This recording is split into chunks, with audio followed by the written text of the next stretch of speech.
வணக்கம். நம்ம இன்றைக்கி ஒரு சின்ன ஸ்நாக்ஸ் தான் செய்ய போகிறோம். ஈஸியாகவும் செய்யலாம், குயிக்காகவும் செய்யலாம். எப்பயும் சொல்கிற மாதிரி தான் சொல்கிறேன்.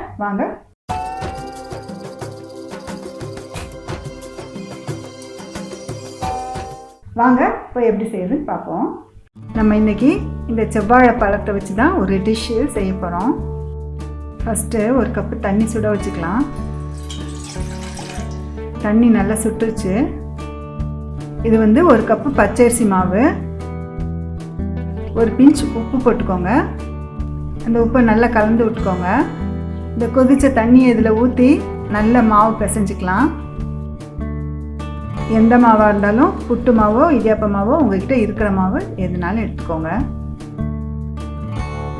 அந்த இது சூடு ஆறுனதுக்கப்புறம் ஒரு அரை ஸ்பூன் நெய் விட்டுட்டு நல்லா பிசைஞ்சு கலந்து வச்சுக்கோங்க.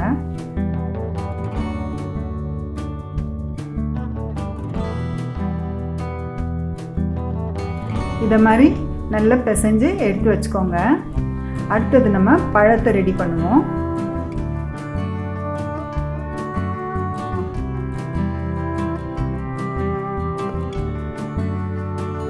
இந்த பழத்தை நடுவில் ஒரு கீறிட்டு அப்படியே நல்லா ஸ்லைஸ் பண்ணிடுங்க.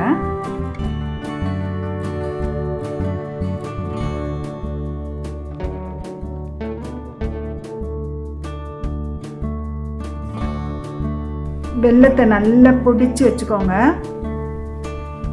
ஒரு கப்பு அரிசி மாவு எடுத்திங்கன்னா அரை கப்பு வெல்லம் எடுத்துக்கோங்க. உங்கள் இனிப்புக்கு தகுந்தாப்புல போட்டுக்கோங்க. அரை கப்பு தேங்காய் போட்டுக்கோங்க. இது மாதிரி பொடியாக திருவிட்டு அரை ஸ்பூன் ஏலக்காய் பொடியை சேர்த்துக்கோங்க. ஒரு ஸ்பூன் நெய் சேர்த்துக்கோங்க. எல்லாத்தையும் நல்லா கலந்து வச்சுக்கோங்க. பஞ்சாமிரம் மாதிரி நல்லா ஈவனாக வெல்லம் தேங்காய் எல்லாம் கலந்து வச்சுக்கோங்க.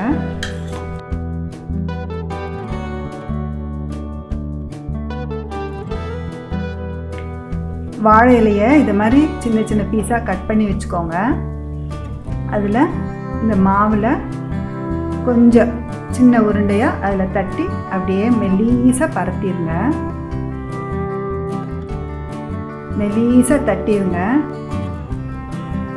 இதை மாதிரி எல்லாத்தையும் எடுத்து நல்லா தட்டி மெல்லீஸாக தட்டி வச்சுக்கோங்க.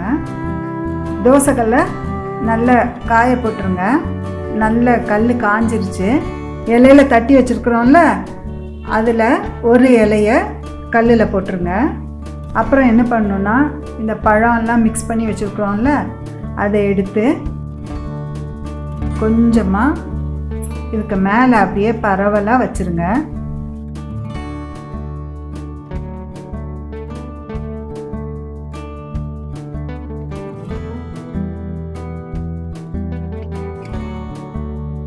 இந்த பழத்தை வச்சுட்டு இப்போ தட்டி வச்சுருக்குறோம்ல மாவு, அதில் இன்னொரு இலையை எடுத்து இதுக்கு மேலே வச்சு அப்படியே மூடி வச்சுருங்க. அதை வச்சுட்டு இப்படியே நல்லா ப்ரெஸ் பண்ணி விட்டுருங்க. அது மேலே ஒரு நிமிஷம் விட்டுருங்க. அப்புறம் அடுத்த பக்கம் திருப்பி போடுங்க. இப்படி ரெண்டு பக்கம் அப்படியே திருப்பி நல்லா இலை கரியணும். அது வரைக்கும் அப்படி போட்டு வேக வைக்கணும். இந்த செவ்வாழை பழத்தில் நிறைய சத்து இருக்குது. இந்த வெறுமனே பச்சையாக சாப்பிடாத குழந்தைங்களுக்கு நீங்கள் இதை மாதிரி செஞ்சு கொடுத்தீங்கன்னா அவங்க ரொம்ப இன்ட்ரெஸ்டாக சாப்பிடுவாங்க. அதனால் ஒரு தடவை ட்ரை பண்ணி பாருங்கள். இது மாதிரி நல்ல ரெண்டு பக்கமும் இலை கரியிற வரைக்கும் அப்படியே விட்டுருங்க. எனக்கு கிட்டத்தட்ட 4-5 நிமிஷம் ஆயிடுச்சு. நான் எடுத்துடுறேன். சொன்னீங்களே பார்த்தீங்களா எவ்வளோ குயிக்காக சீக்கிரமாக செஞ்சுட்டோன்னு. பாருங்கள் எவ்வளோ அழகாக வெந்து இந்த இலை கழிஞ்சிருச்சுன்னா உங்களுக்கு வெந்துருச்சு. அவ்வளோதான். இதில் இது ஈஸியாக செய்யலாம். இதை அழகாக இதை மாதிரி கட் பண்ணி குழந்தைங்களுக்கு கொடுத்தா என்ஜாய் பண்ணி சாப்பிடுவாங்க. ரொம்ப நல்லாயிருக்கும். இந்த பழம் பிடிக்காதவங்க கூட இப்படி செஞ்சிங்கன்னா அழகாக சாப்பிடுவாங்க. அழகாக